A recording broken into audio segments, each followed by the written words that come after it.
Hello, everyone. Welcome to Fools of a Took, an Australian Lord of the Rings podcast. I'm Michael. And I'm Nick. And we are reading Lord of the Rings for the very first time, even though we've seen the movies a whole bunch. So we'll read it so you don't have to. This week, we're on Chapter 9, At the Sign of the Prancing Pony. Yeah, it's kind of like weird as a chapter title because you're at the sign of the Prancing Pony.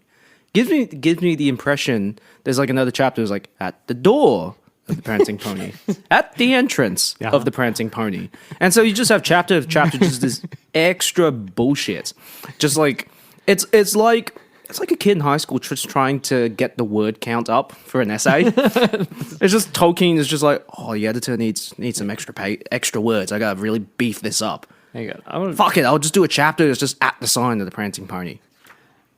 Like, is that literally what's gonna happen? It's just like next few chapters is just like this extra bullshit. It very well could be. But we can see just how far beyond the sign of the Prancing Pony we get by looking at the recap. Our four hobbits make their way to the big gate of the town of Bree. Frodo made a point to go by the name Underhill and to leave the Baggins name out of any conversation. And after a brief questioning from the gatekeeper, they are allowed passage into the village. They soon find their way to the infamous Prancing Pony Inn. Recommended by Tom Bombadil, they meet the extremely busy but very friendly landlord Barleyman Butterbur, who helps the hobbits to their room and invites them down to the common room, and everyone obliges except for Merry, who elected to go outside to get some air. As the remaining hobbits mingled, Frodo noticed a hooded figure keeping an eye on him, and after Butterbur confirms he is only known as Strider, Frodo is then immediately invited over as Strider draws his attention to Pippin, who is telling the tale of Bilbo Baggins' birthday party. In Frodo's panic, he stands on the table to distract everyone, and he sings a merry tune to the room's enjoyment. Frodo then seems to get a little too carried away, falls off the table, and somehow the ring manages to slip onto his finger in the process, and he disappears. Oh, whoops! I made a boo boo. This causes a great commotion, and Frodo tries to essentially gaslight the witnesses by saying, "Oh, he just crawled away very, very quickly." Well, he's just trying to gaslight him as just this disembodied voice going, "Ooh, I'm just crawling away really quickly." Kinda, but doesn't really work. The damage had been done. Many people left the Prancing Pony that night, gossiping about the hobbit who vanished. That's the recap. Okay, so they get to the Prancing Pony, or they get to Bree. They arrive at Bree after bidding farewell to Tom Bombadil. Bombadil says, "Get to Bree, go to the Prancing Pony." Great innkeeper there, Barleyman Butterbur. He'll look after you. What do you reckon is like his rating is of the Prancing Pony on TripAdvisor? I don't know how many inns and pubs Tom would know, so he must rate it very highly. He's an old codger. Maybe he's just working off like outdated information. Maybe the Prancing Pony is actually a shithole, but he doesn't know about the up and coming pubs and taverns in Bree. But he's just not. Maybe he's just like just sticks around at home, and then all he knows is just like this one pub that was around 100 years ago. Well, he still knows who the innkeeper is by name.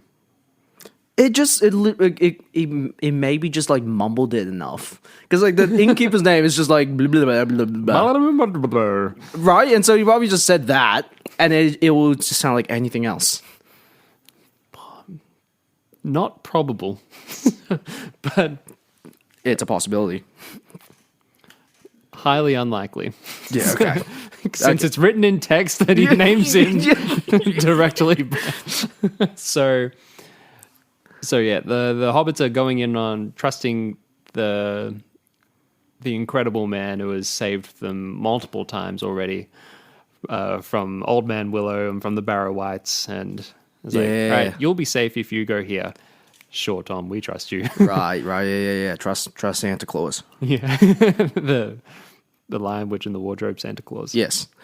Yeah. The thing that was like interesting about this, like the characterization of Bree is just like it's almost like it's slated to be this place where hobbits and men can just coexist. Yeah, it's kind of like one of the few places in Middle Earth, it seems, where It's accessible. It's an accessible place. it's kind of like the meeting place. Like it's kind of like near a crossroads of like the Great East Road and another Great North Road that goes up and down. So it makes me wonder, like, is the Prancing Pony built in such a way that it is accessible for hobbits? Like, do they have, like human-sized stairs, but then they also have like extra steps on each stair for like hobbits? Have you seen those staircases where there's like instead of 1.5 meter wide stair, Yeah. it's got 2 little stairs that Yeah. are like half, Yeah, like 1 meter wide Yeah, each. yeah. So that So- each foot goes on them. So maybe like Tom Bombadil is just recommending this place because it's the only accessible tavern in Bree that will work for hobbits. All the could other be. ones are just like not built for hobbits. It's possible. I'm just advocating for hobbit accessibility rights. Yeah. Yeah. I still think there could be, like, yeah, I think the town of Bree, or the village of Bree generally, is still well integrated. It just actually reminds me of like Wizard of Oz, where they get to the gate to Oz, to the Emerald City, Yes. and they got like the doors. The great big And they got the door at the top, and then you got like the Munchkin. Door. the little munchkin. Yeah, it's door. kind of what I'm picturing when they get to the gate, and you have like the gatekeeper. Yeah, oh, the same. Yeah, so exactly the same thing. Yeah. I can remember the visual of the guy opening the door. He's like, "Nope." Yeah, exactly. Goes down to the yeah. lower door. What do you want? Like it almost seemed like He still treats them the same. That gatekeeper. Do his credit. yeah. Well, I guess like with that shot, it did remind me of Wizard of Oz. Like that was sort of what I was thinking. It's funny. I never thought of that. Although I suppose it's been a long time since I've seen the Wizard of Oz, so it's I guess like a visual that I just didn't come to mind. Yeah, that's fair. That's really really interesting. I like that. So they get there, they speak to the gatekeeper, and interrogates them, lets them in. But then, okay, yes, he's an ally of hobbits. Like he's he's not judgy, treats them the same. But then he lets this like sus looking fella in a cape. Oh, he doesn't see him. Oh, The sus looking fella in the cape just jumps the fence after the gatekeeper like goes back to his gatehouse. that's shit though. That's like he's got a duty, and his job is the first line of defense, and then he's just letting these pricks just get into Bree under his watch. Yeah. I don't know. That's gonna come up on his performance review. Like that's enough grounds for him to be put into a pip. Oh yeah. I mean, yeah. If he's spotted, I mean, yeah. I can imagine like if the same guy came out the door, and the gatekeeper's like, "Hang on, I didn't let him in." Yeah, or maybe it's like someone else that's like that's taken over the shift as a gatekeeper, and he's like, oh, and then shadowy figure walks out like, oh yeah, no, Baz let me in. and then they go, Baz, did you let this weird looking fellow come into Bree? This is not acceptable as far as management is concerned. Oh. We do not strive for this level of workmanship. You really need to rethink what you're doing. I don't know who this gatekeeper's name is, but he's in trouble. Yeah. So he lets hobbits in. They go through, and then fucking old mate jumps the fence and. Do we know who Old Mate is? It's never explicitly said. But could you have a guess who it is? Being facetious. Oh, I've got no idea. Like with what I've known thus far, all we know like of shadowy figures in cloaks are the screechy bastards. The ring wraiths? Thank you. Yeah. Yes. Those are the only like folks that we know that wear cloaks, right? And so it's not like we were introduced to them. Like, oh, hello, this is George. Cloaky Boy. This is Cloaky Boy 1. It's not like they gave their name and they'd say what they're doing. So then this one shadowy figure that we We do later on discover it's this lad named Strider. For all we know, like one of the Screechy Fox could have actually been named Strider as like a like it could have been a pseudonym. That's true, right? Because like imagine reading this for the very first time, you're just like, "Oh, Strider, maybe this is one of those guys." Oh man, these hobbits are fucked. Maybe it's a trick. What if it's a trap? These hobbits are fucked, and gatekeepers just let the baddie in. Fuck the gatekeeper. Oh, that's not a bad theory, right? Like that's for a first time reader. Yeah, first time reader. You can be just as suspicious as Sam is, really. Yeah. But like, of course, with actually like watching the movie, you know it's going to be the thingy with the gap in his teeth, Strider, the actor that plays Strider, Vigo. Yeah, Vigo. Yeah. He's got the gap in his teeth. He had the tooth gap before tooth gaps were a thing. I don't think of it when I picture his face, but right? Like I can. He's probably one of the first big name actors that had a tooth gap before tooth gaps were like in fashion. Get the London look, right? Right. Get the what flavor of European is he? Danish. His dad is Danish. Yeah, okay, Danish. So we knew it was going to be Buck, the gap tooth Danish fella that was actually going to we like him. He's great, but setting that aside and just like absorbing, like considering the book and with just what we know. the text as it is. It said I think the book said a shadowy figure, I believe. I don't reckon they were talking about a black man. A dark figure. A dark figure climbed quickly in over the gate and melted into the shadows of the village street. Yeah, they're 100% talking about the Screechy Fox.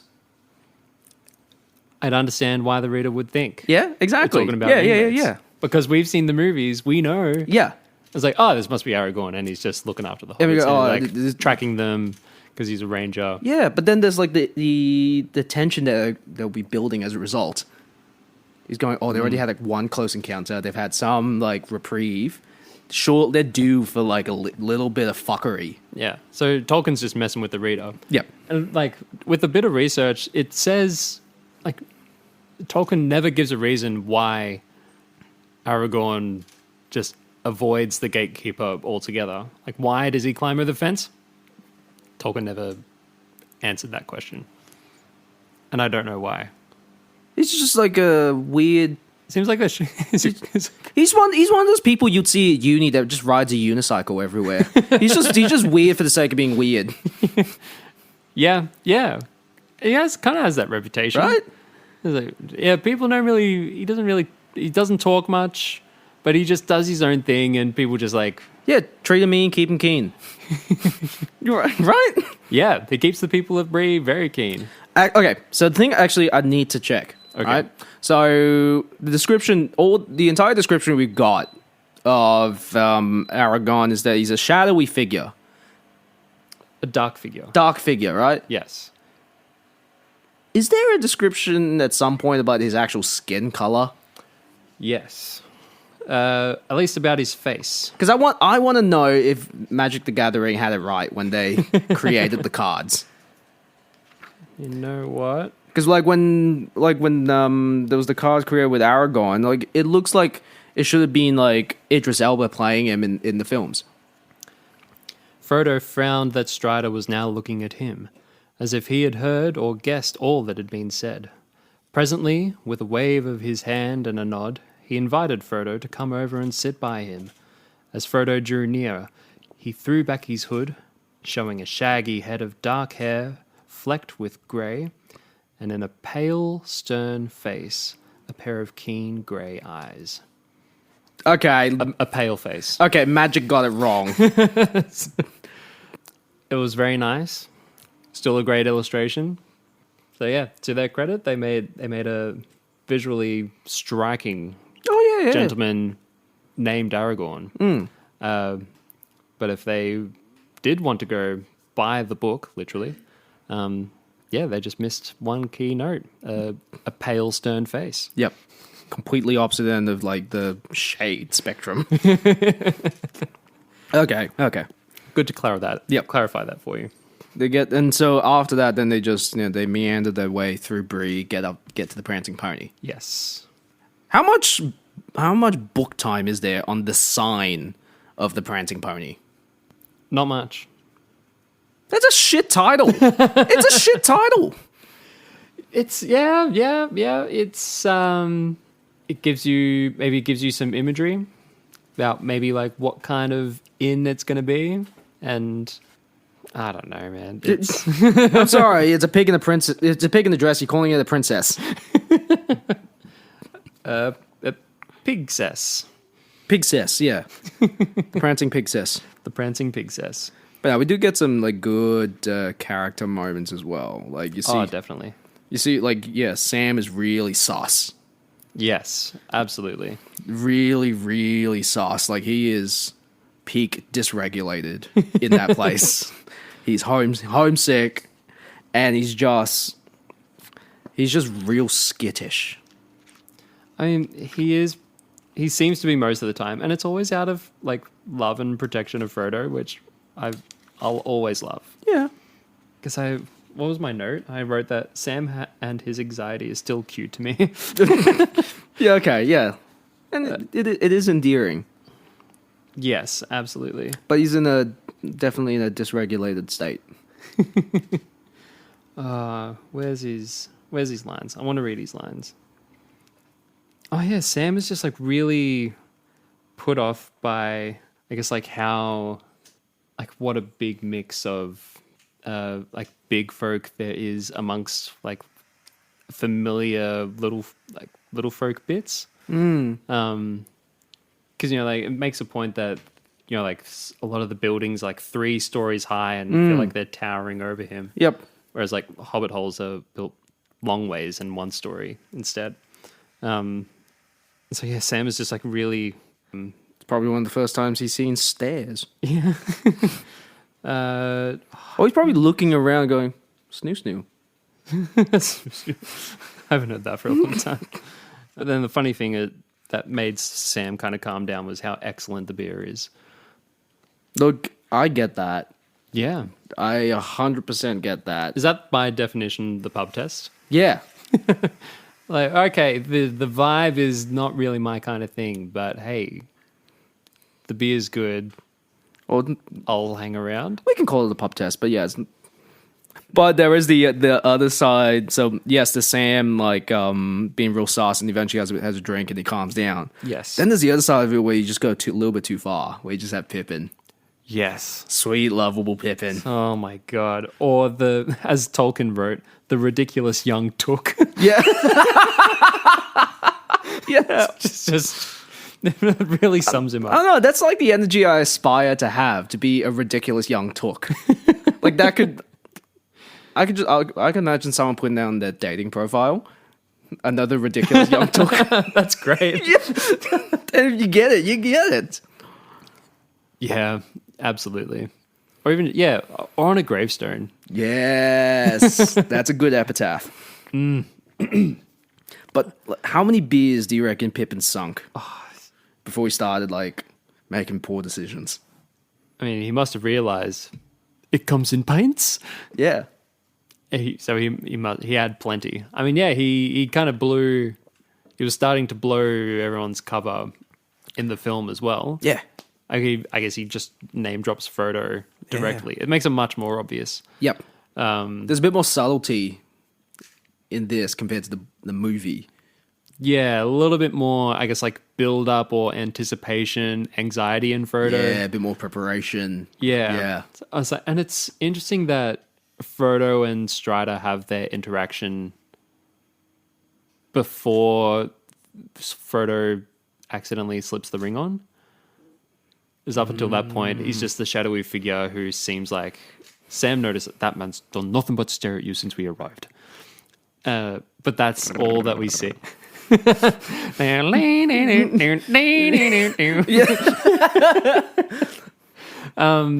It's just someone like with the cloak on. Yeah, he's all hooded up, and smoking his pipe, just looking, just. Yeah, he's there, literally smoking pipe. This cloud of smoke. It's like just a quick flick of raised eyebrows, like a wink, maybe. Just a little. Come here. Do it again. Yeah. Come here and give me some snoo. I'll give you all the snoo you want.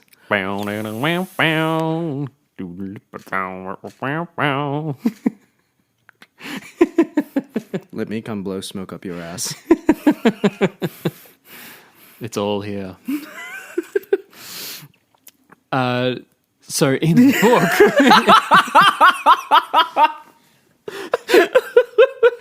I mean, yeah, Viggo Mortensen was in a corner giving me eyes.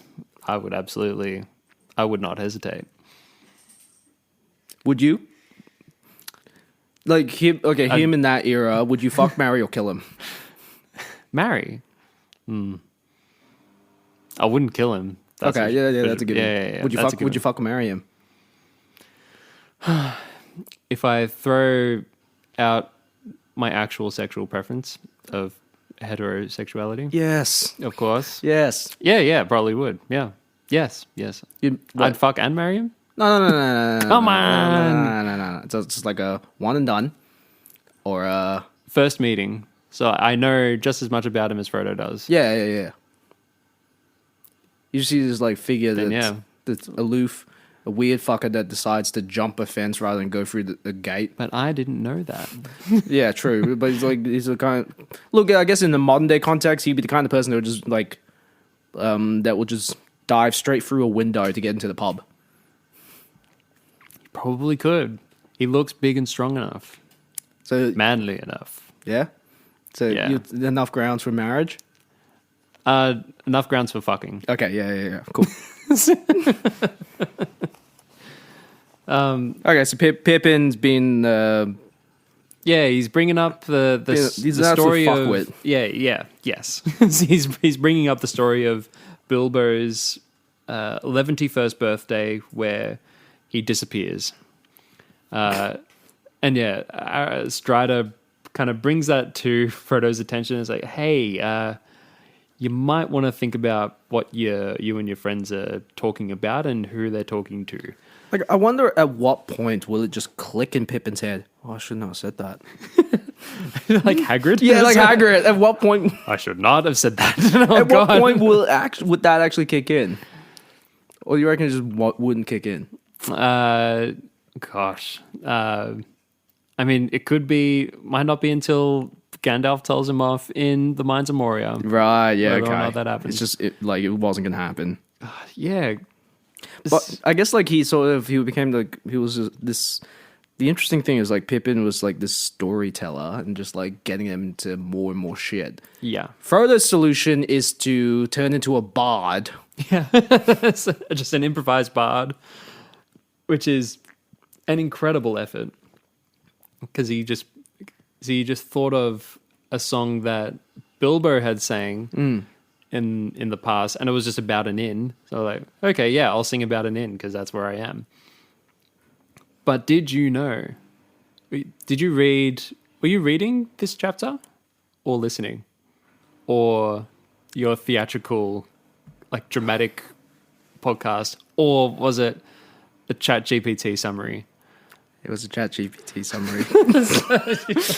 You've gone through like 4 different mediums of reading this book. We're only on chapter 9. I found a WordPress summary of the chapter. Uh-huh. I copied that, put it into ChatGPT, and I got ChatGPT to give me a further summary of that summary. And then I asked ChatGPT, what are good discussion points about this chapter? So you know what you want to talk about. So those notes you're reading through. They're from ChatGPT. Uh-huh. Can you give one example? Of something we've already talked about. What's the note? Yeah. Atmosphere of suspicion. From the gatekeeper to the dark figure following the hobbits, there's immediate tension and a sense that danger is close. It's not wrong. It's not wrong. When we set out on this journey, the premise was to read the book. It's been for the first time together. It's been a busy time. I'm sure it has. And I'm reading the book, doing my best. I'm reading it word for word, occasionally reading along with an audiobook. As I've said in the past, that's the same speed that I read a book. But yeah, I promise you, the listener, that I will not succumb to these ChatGPT summaries and then say I've read it. I'll write my own summaries and talking points. But these are great talking points anyway. All right. What were we talking about? So the song that Yes. Frodo sings. Fun fact: in the song that he sings, Yep. Did you see any of the lyrics? That No. okay. Okay, just full disclosure, even if I actually read the chapter, I would not read the songs. Yeah, okay. I'll read them to you. I don't think... maybe you won't recognize them, but I think you'll be pleasantly surprised about where they came from. There is an inn, a merry old inn, beneath an old grey hill, and there they brew a beer so brown that the man in the moon himself came down one night to drink his fill. That's the first verse. There's like at least 9 more. In the first Hobbit movie... extended cut, when the dwarves and company are in Rivendell, and they're having a meal, and the dwarves are getting fed up with the music. It's like, are we in a what is this, a funeral or something? And then Bofa, that's the song that Bofa sings. yes, Oh, hot damn. So the cat and the fiddle played hey diddle diddle, a drink that'll wake the dead. He squeaked and he sawed and he quickened the tune, and the landlord shook the man in the moon. It's after 3, he said. how cool is that? I just remember from the extended cut of the Hobbits is where you see a scene of just naked dwarves in the fountain. That's also really funny. Is that like the only nudity in any Lord of the Rings? Yeah, I think so. Or like Middle Earth film? Yeah, I don't remember don't remember any other bits of nudity. I mean, does the giant penis on the troll count in the in the Mines of Moria? Oh yeah, that's true. Somewhat. Yeah, there's porn for everything. So his Bofa sings the 1st, 2nd, and 9th verses. Right. Yep. Okay. Cool. There's 9, 10, 11, 12, 13 out of 13 verses. And what the song actually is, it's just like, it seems like an expanded version of the nursery rhyme, The Cat and the Fiddle, or Hey Diddle Diddle. Is it? Yeah. Oh. Is it like something that's in the Reader's Companion that it says like this song is written into the tune of? I mean, it's kind of like a blend of 2 different ones. I guess it'll be. That's the thing about the songs. The songs are great in concept, but it's just a whole series of words. I don't know what the melody is. It's at least okay. I'm just thinking of the comparison I'm drawing is like AFL club songs and their original songs they were based on. A lot of them are songs, national anthems. Right? Right. And so at least you've got some kind of foundation about it. Yes. And so you can just it doesn't matter if you don't really know the lyrics, but you know the tune, you're fine. Whereas this is like there's no guidance on that, especially if I'm just reading it. I got no fucking idea what the tune is. I guess you can use kind of like where the rhymes are, like how, like where the syllables are, and I am not good at poetic pace. like if you read it out loud, like do you find a natural rhythm when you read something out loud? Nah, it's not my jam. Nah. I never really got it. But this nursery rhyme, like as an early childhood educator, this is my least favorite nursery rhyme because it is just nonsense. Wouldn't Baby Shark be? At least that's a song, and you know what the point is. Yeah. Okay. And it's like, hey, this is a family of sharks. They go out hunting, then they run away from a bigger thing, and then they're safe, and everyone's happy. But hey diddle diddle, the cat and the fiddle, The cow jumped over the moon. The little dog laughed to see such sport. The dish ran away with the spoon. Like, what is... these are like 5 things that are happening. None of them are relevant to each other. Actually, it kind of it's with how weird it is. It's like what's it called? The poetry book written by T.S. Eliot that the musical Cats is based on. Okay.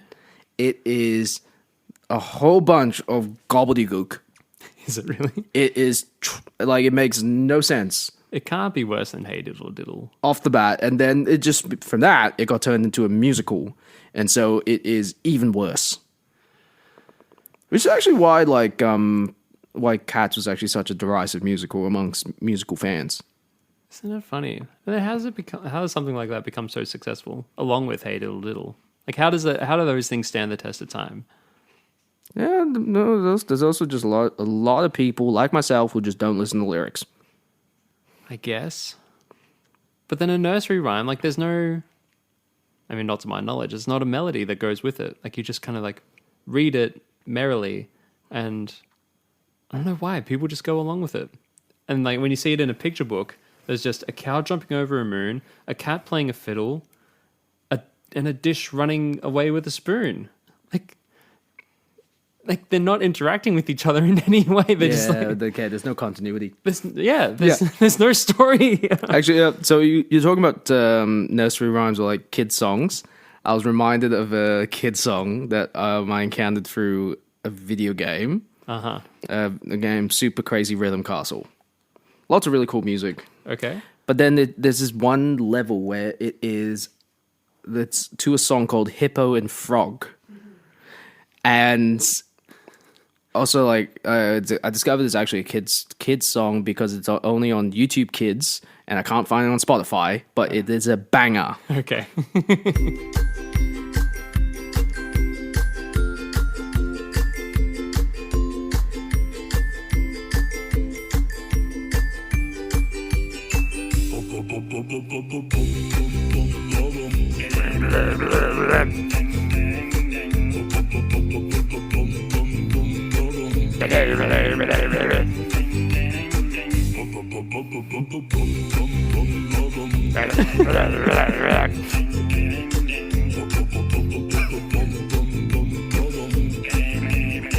Wait for the drop.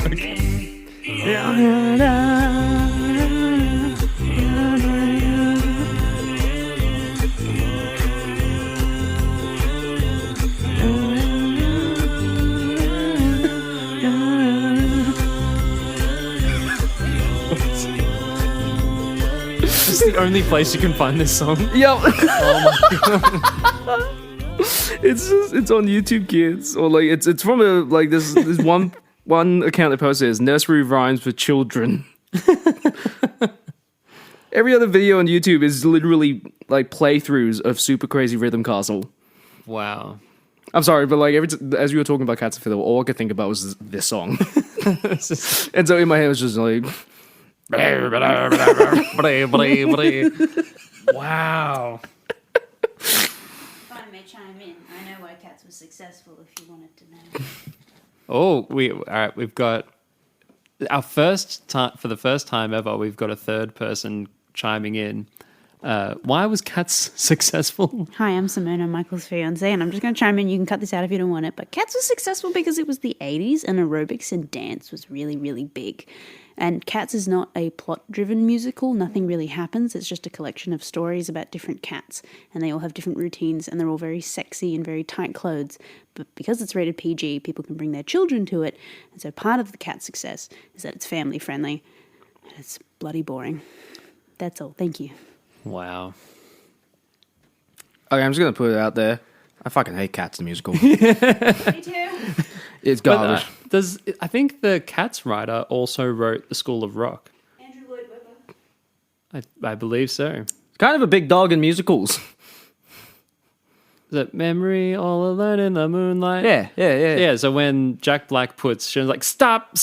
Yeah. It's pretty good. Like, he's putting shit on his own musical. Yeah, it's meta. That's so funny. But yeah, Cats, great musical to perform and like be a part of the cast in. Because I was in the production of Cats years ago, like when I was like 18 or something. Great, fantastic. In terms of watching it, you could not pay me enough to watch Cats from start to finish. Wow. Imagine if Frodo sang Cats. Instead of Hey Diddle Diddle. No, he just gets up on the table. Oh, la, la, la, la, la, la, la. Just like waving his jazz hands. Because no, I just picture just like Frodo. Because up until now, he's just such an awkward guy. Yeah. He's just your He has not shown any charisma. like he is literally your incel mate that just turns up and like this is there and you actually enjoy him, but he's got no idea how to people. No, not really. Okay, so Frodo like fucking like shits himself. Yes. And then once he sings the song, everyone loves it. And so again, more. They encourage him to drink. Frodo's aware that they think that he's drunker than he really is. But he still obliges because the plan's working. Like they're not thinking about Baggins. They're just totally distracted. And man, when he, it's like important note, when he's talking or when he's standing up, like because he's so anxious, he fiddles around with his hands in his pockets. And he notices that the ring is in there and it's like... The way that you Ooh. are holding yourself, it looks like you are just getting ready to just like start fondling yourself. Like you've got like... I have shorts pockets, but Frodo's ring would be in his jacket or in his vest pocket. So I'm putting my hands on my stomach. No, it looks like you're getting ready to fondle your goodies. No, it's not the right spot. Okay, so he's going. He's just like rooting around his jacket. Yes. His hands are in his pockets, and he notices the ring is in his pocket, and he feels the temptation to put it on. But he resists temptation, and he holds on to the ring. He keeps it like in his grasp. Yep. I was like, I'm not going to put it on, but like I'm holding on to it to make sure I don't lose it or anything. Would it count as putting the ring on if just the tip enters the ring? So kind of like if you're holding the ring between two fingertips. Yeah, does that count? I don't see why not. Because the ring changes size, right? We already spoke about this, yeah? Yes. Yeah, so like it could change size to just suit the first knuckle. Yeah, just as long as it slips over the first knuckle, I'd say. If it desires, it could just go flip. Yeah. But he's holding it in his fist. Okay, yeah. It's pretty safe. Yep, okay. But then, while he starts dancing around on the table, he's getting into it, a little carried away, funnily enough, just like Pippin was. Yep. And so he's showing like his youthfulness. Yeah. He's 50-year-old youth. Yeah, true. Yeah. I guess if we contextualize it like that, it's like, I don't know, it's like one of your uncles or something at the pub just realizing, oh shit, there's something my dirty laundry is being aired out, and just jumps on the table, and then just starts singing. Yeah. Remember how old's Pippin? Pippin, I always thought of like teenager, 20s. Pippin's 28. Actually, like in Hobbit years. So he's still so he's essentially a tween, like a he's of the age where he will get carded at a bottle-o in the Shire. Like he can still drink. He'll get carded for sure. Yeah, he can still drink, but he's not. I don't think that like their society has like the whole control of alcohol as as ours. But if they did, they will probably card him and maybe restrict his supply. Yeah. Yes, definitely. But then, as it turns out, Frodo's just as susceptible to, I guess, getting carried away as Pippin was in that moment. But falls over to the floor, and as he hits the floor, he vanishes. So as the book reads, it's as if he falls through the floor without leaving a hole. How does... How, I mean, yeah, like, you're holding onto a ring. How the fuck does it get onto a finger? when you're falling over. Yeah. It's unfortunate. It was intentional. It's what the plot needed. Maybe he was just like he was going to get embarrassed by falling over, that he wants to save himself from the public embarrassment, that he just decides to disappear, like a millennial. Oh boy, ring. Yep. Yeah, right. Man, if only there was a way to get me out of this embarrassing situation. I know, I'll disappear. Like, you accidentally bring up someone's, someone's dirty laundry of like, oh, remember that time you did this? That you did this embarrassing thing? Nope. Floop. That's I mean, yeah, it's convenient, and maybe in that moment, well, this whole time the ring wants to be put on because it can probably sense the presence of maybe like the ring wraiths drawing closer. Oh yeah. Who knows? Like if it's being like a crafty little fuck, like it's just it's like calling out to Screechy boys. Because that's Frodo's temptation in the first place. It was like, hey, put me on, the ring wraiths are close. Frodo resists, but then in this moment of falling over, the ring's thinking, oh, here's my chance, quick jump, yep, get on the finger. It really it makes Frodo seem like a fucking idiot. Yeah, I mean, he felt like a fool. As the book said, he felt like a fool. Yeah. He felt very foolish. And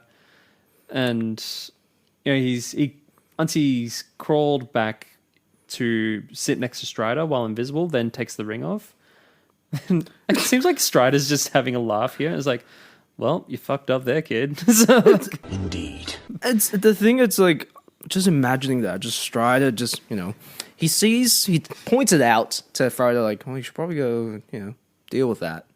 Off he goes, and he's just sitting there having a drink. Then he just looks over, poof, there he is, ta-da! Just comes out of nowhere, just sits right next to him, like. He doesn't bat an eye. Yeah, it's kind of like he's seen some shit. Yeah, or maybe because I guess we know that he's close with Gandalf. His expectations are managed. Yes. so I wonder if Gandalf gives him the laydown. So these hobbits are going to rock up. They're going to have the ring. I've told them not to use it. But they might accidentally use it. So if he disappears, it's like don't be surprised. A handover meeting, briefing each other about what to expect. I've just observed that these little ones, they have a tendency to make poor decisions, and so it's really important for you to be on. Just keep an eye on them, and just ensure that they are considering their decisions. It's literally like teachers and parents doing a handover kind of shit. Like parent-teacher interview. Yeah, exactly. But it's handing over, or maybe like an orphanage handing over to adoptive parents. Oh, okay. Yeah. It's like, okay, before you take on these children, just now Strider has just already accepted that he's going to be a carer for his 4 adult hobbits. It's like, Frodo, you weren't much better than Pippin there. You just made the situation much worse. Well, I'm not mad. I'm happy that you did this, but it's disappointing how you went about it. I'm not upset. No, nothing about Strider says that he's upset. But yeah, disappointed for sure. I think definitely, based on the movies, Aragorn just has this air of just perpetual disappointment. Slowly tipping towards frustration. But he's just probably thinking in the back and said, "What the fuck are these city slickers doing? Can't believe I'm in the working wild. With these I can't work with amateurs." Where are you taking us? Into the wild. Where do you think? Oh, goodness. Yeah. So it's amazing. So Strider's already showing his patience here. By just sitting back, letting this all happen, and then was like, well, this was always going to happen, I think. and he said he wants to meet up with Frodo later. He's like, I'll see you up in your room later. I think his life mantra is just, it is what it is. Yeah. Right? He is an is what it is kind of guy. Yeah. It's kind of, he's just living, he's present. Yeah. He's present. You know, that's very admirable. You know, he's gotta make do with what he's got now. Frodo has to kind of try and, as I said in the recap, he's gonna try and like convince everyone that, oh, I didn't disappear. I just crawled away really quickly, so fast that you didn't see, and it just doesn't work. I kind of picture that explanation as like Jack Black. Jack Black trying to like explain something to you, really animated, just overselling it. It's like, couldn't you tell it was just like this? And then just like do like a big flamboyant dance, Yeah, and right. they're just like rolling on the floor. So I've been watching a lot of Modern Family over the last few weeks, and so the type of comedy that it's in my head is just that is Modern Family, just awkward humor. I am convinced you could turn these last few chapters into a sitcom, with just how shit just like how awkward Frodo is as a character. Very much. Very much. He would fit perfectly into like Curb Your Enthusiasm or the in-betweeners. I haven't vanished. Here I am. I've just been having a few words with Strider in the corner. He came forward in the firelight, but most of the company backed away, even more perturbed than before. They were not in the least satisfied by his explanation that he'd crawled away quickly under the tables after he'd fallen. But most of the hobbits and the men of Bree went off then and there in a huff, having no fancy for further entertainment that evening. One or two gave Frodo a black look and departed muttering among themselves. Yeah, what the fuck is a black look? I'm not so sure. Maybe like if you're looking back at someone, like maybe like the shadows like on your face. I don't know. I honestly have no idea. A black look is that's new to me. But I mean, like it's not good. It can't be good. I read it literally. A black look. What like? Maybe like in anime, if you picture it in anime, it would be like if someone's walking away and then they turn around to look back at you like disapprovingly. Oh, with like the extra details and accents like drawn over the frame. Yeah. Really emphasize it. It would be really dark and like lots of shadow. Yeah, like, okay. Lots of shading over their head. That's the best visualization I can think. I'm just picturing like Lord of the Rings, the pantomime now. I still haven't. I haven't seen the War of the Rohirrim, the animated Lord of the Rings movie that came out earlier this year, or in December. Oh yeah, I forgot we talked about that. We said we'd go see it, but then I went to New Zealand instead. That's all on you. Yeah, that's on me. I thought I struggle at the best of times with object permanence. I leave for New Zealand. Yeah, you don't. I'm exist. not here. Yeah. Oh, I guess Michael doesn't exist anymore. I'll just you just went about your day. Mm-hmm. Apart from that, was there anything else in the chapter? Not really. I mean, it feels like Frodo got away with just like apologizing to Butterbur. It's like, you can't be like scaring off all my guests like that. And he's like, I'm so sorry. I promise I won't do it again. Like, all right, go upstairs.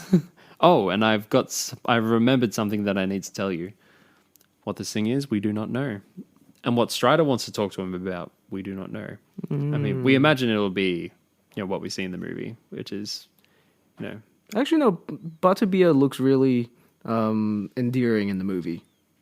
Oh, yeah. Like, really, really sweet, really gentle. Like, doesn't seem overly busy, but in the book, he's, like, frantic.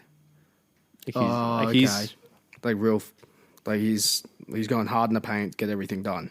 Yeah. Yep, okay. Yeah. Because he's just got people all over him. He says, when it rains, it pours. It never rains, but it pours in the Prancing Pony or in Bree. Yep. So yeah, he's just a crazy busy knight. He's got people chewing his ear off. And he mentions earlier that there was like, ooh, there was something I might be supposed to tell you, but I can't think of it. I'll tell you later. Yeah, okay. But then he must remember at the end of the night. It's like, oh, I'll come see you later. I remembered what I'm supposed to tell you. Yep. So I guess we'll see what he's supposed to tell him in the next chapter. Yeah, the next chapter, inside the Prancing Pony. Then in the room upstairs of the Prancing Pony, we shall see.